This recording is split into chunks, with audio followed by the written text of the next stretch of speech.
They say rock bottom has a basement. I think I found it. My name is Alex Gilbert. I run a tech company. Ran might be more accurate. It was supposed to be the next big thing in logistics optimization. My pitch deck said words like disrupt, streamline, and revolutionize. Investors said words like interesting, we'll see, and eventually no. And now I'm sitting in a cold office with dying fluorescent lights, looking at my accountant across the desk like he's the executioner reading my sentence. 3 weeks max, Brian said, clicking through spreadsheets like a man counting down the hours. After that, we default on payroll. Vendors will start pulling out. Then it's bankruptcy or something worse. Something worse. I rubbed my forehead and leaned back, the pleather office chair sighing beneath me, like even it was tired of my failures. You've got to have something, I muttered. A pivot, a loan, an angel investor? Maybe that guy from, what's his name, Felix? Brian shook his head. Felix is a ghost. Nobody knows what happened to him. Word is, he sold out for some shady crypto deal and vanished. Some even say he's in South America or dead. I snorted, but it wasn't funny. It was fear, trying to sound like humor. I dismissed Brian with a vague promise to figure something out, then stared at the window for a long time, watching the Atlanta skyline glow like it was mocking me. I used to dream of having an office on the top floor. Now I dream paying rent. I didn't believe in God. I believed in hustle, caffeine, and 4 a.m. emails. I believed in late nights and sacrifice. And yet here I was, sacrificed, burned out, left behind. My friend Darren called me. He hadn't spoken in months. He used my mint, I made it out. But there were whispers about how he did it. Deals that didn't smell like, connections that blew. Heard about your numbers, Darren said, voice casual like he was ordering wings. You've still got a little help. I'm not in for a loan, I said sharply. He chuckled. Not what I meant. There was a pause, one of those loaded, humming silences that lives between two people when something unspoken creeps in. What then? I asked. I want you to meet someone, Darren said. He helps people, especially people like us. Ambitious, hungry, tired of playing by rules made for lesser men.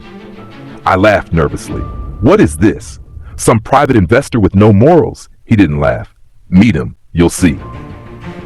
The meeting took place in an abandoned church on the outskirts of the city. Of course it did. I almost didn't go, but desperation has a way of bending your principles. I told myself it was a prank, that Darren was punking me, that some Wall Street dropout would show up in a trench coat and pitch me a pyramid scheme. What I got instead was silence. I stood there in the musty air, beams of moonlight slicing through stained glass.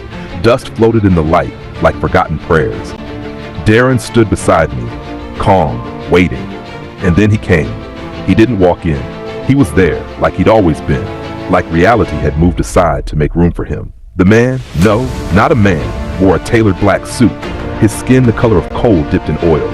Not just dark, but void, like light gave up trying to touch him. His eyes shimmered red when the moonlight hit them, and his smile cut through the air like a blade wrapped in silk.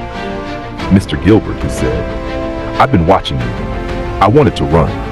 My brain screamed to move, to flee, to pray, something I hadn't done since I was 12, but my body didn't listen. Who are you? I whispered. His smile widened. You may call me Abaddon, he said. The name struck me, not like a memory, but like something deeper, something primal.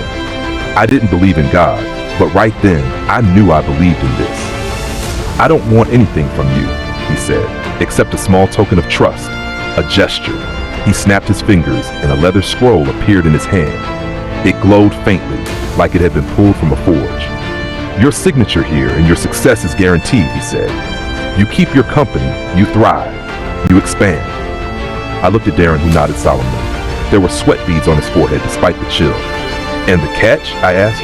Abaddon leaned in. Just a placeholder, he said. A reservation, if you will. When your time ends, your soul, your essence belongs to me. Nothing more. I backed away. I won't, I said. My voice shook, but I meant it. Abaddon's smile never faded. You've seen me now, Mr. Gilbert. That makes you interesting, and interesting souls are hard to ignore. He disappeared, just wasn't there anymore. The church groaned with silence again. Darren cursed under his breath. You've seen his face, Alex. He won't let it go now. You should have signed. I'm not selling my soul. Darren looked at me with something close to pity, then prepared to suffer.